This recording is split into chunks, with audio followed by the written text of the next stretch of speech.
Vous ne l'avez peut-être jamais lu, mais vous en avez probablement déjà entendu parler. L'histoire de Robinson Crusoe. Paru en 1719, il connut un succès fulgurant, porté notamment par son parfum d'exotisme et d'aventure. Mais saviez-vous que ce récit n'était pas totalement né que dans l'imagination? Aventurier, aventurière. Il faut aujourd'hui vous conter l'histoire d'un homme, un survivant, celui qui inspira Robinson Crusoe. Alors installe-toi confortablement et bienvenue dans cet épisode. L'appel de l'aventure.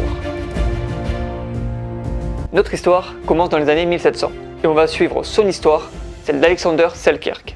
Alexander serait né en 1676 dans une petite ville d'Écosse. Il fait partie d'une famille nombreuse et est le 7e fils d'une famille modeste de tanneurs. En 1695, Alexander a alors 19 ans lorsqu'il quitte son pays natal et prend la mer.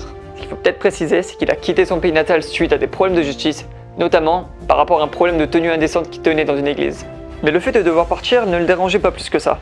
Il avait plus de chances de réussir, puisqu'en étant le 7e fils d'une même famille, ses chances de réussite chez lui étaient extrêmement faibles.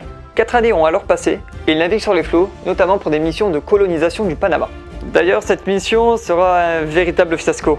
Ça prendra le nom de désastre de Darien, suite à la mort d'une grande majorité de colons à cause de la famine et des maladies. Il retourne en véritable marin aguerri à son pays. Mais son retour marque aussi son changement. Il tend de plus en plus vers la violence, quitte à menacer un de ses frères, en provoquer un autre et se battre avec son père. Toutes ces péripéties le poussent rapidement à reprendre la mer. Et c'est finalement sous le 5 portes, sous le commandement de Thomas Straching, qu'il se lance dans une campagne contre l'Empire espagnol. Et après quelques années de service, le navire est en bien piteux état. Très endommagé après plusieurs batailles contre les Espagnols, il est également infesté de vers, qui rongent peu à peu sa coque. Et c'est à peu près à ce moment que le capitaine a décidé de s'arrêter sur une île, afin de reprendre ses vivres et de se reposer un petit peu. Mais plus important encore, l'équipage a surtout besoin de réparer le navire, s'il veut continuer sa route dans des conditions assez sûres. Et c'est exactement ce qu'Alexander tente de faire rentrer dans la tête du capitaine, en vain. Il menace le capitaine de quitter le navire s'il ne l'écoutait pas, et que tous les marins allaient faire la même chose. Spoilers, ça s'est pas passé comme prévu. En effet, tout le monde a refusé de rester, et il se retrouve alors seul sur cette île immense. Il a tenté de revenir sur sa décision, mais son capitaine était trop heureux de pouvoir se débarrasser d'un mutin.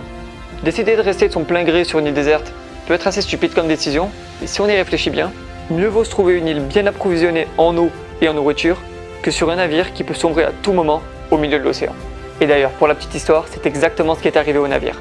Peu de temps après avoir abandonné Alexander sur son île, le bateau a coulé au large du Pérou. La plupart des 41 membres de l'équipage, qui comptaient à l'origine 90 marins lorsqu'il a quitté son port d'origine, périrent lors du naufrage. Seuls 8 membres y ont survécu, dont le capitaine. Ils ont réussi à nager jusqu'à une île proche de l'endroit où le navire a coulé. Mais ils ont ensuite été capturés par les Espagnols qui les ont emprisonnés et torturés. Au final, seul le capitaine a réussi à s'en sortir et à regagner à la Grande-Bretagne. Mais revenons à Alexander. Survivre seul en milieu inconnu. Alexander se retrouve alors seul, sans vivre, sans nourriture et loin de toute civilisation. Au début, lui resté sur la côte, il pensait qu'il allait avoir un bateau qui allait passer assez rapidement, ce qui lui permettra de quitter l'île. Mais il comprendra malheureusement à ses dépens qu'il n'y a pas beaucoup de bateaux dans ce coin-là du Pacifique. Fort heureusement pour lui, ses anciens compagnons lui ont laissé sur place quelques fournitures de base, notamment un mousquet, de la poudre, un couteau, une bible, du couchage, quelques outils et un peu de tabac. Et il découvre peu à peu que l'île peut parfaitement subvenir à ses besoins.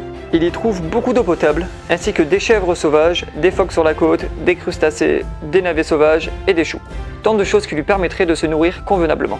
Cependant, l'île est également envahie par les rats, et les rongeurs deviennent immédiatement un véritable problème pour lui. Lorsqu'il essaie de dormir, les rats rongent ses vêtements, sa couche et même ses pieds. Pour s'en sortir, il a réussi à amadouer quelques félins sauvages grâce à de la nourriture, afin de limiter les rongeurs autour de sa base. Le temps passe, et mis à part la solitude, il vit plutôt bien sur son île. Au début, il tue des chèvres en utilisant son arme, et quand la poudre à canon vient à manquer, il se met à les chasser avec des moyens plus imaginatifs.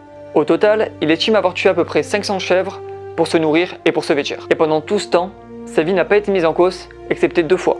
La première fois, il est tombé d'une falaise en pourchassant une chèvre.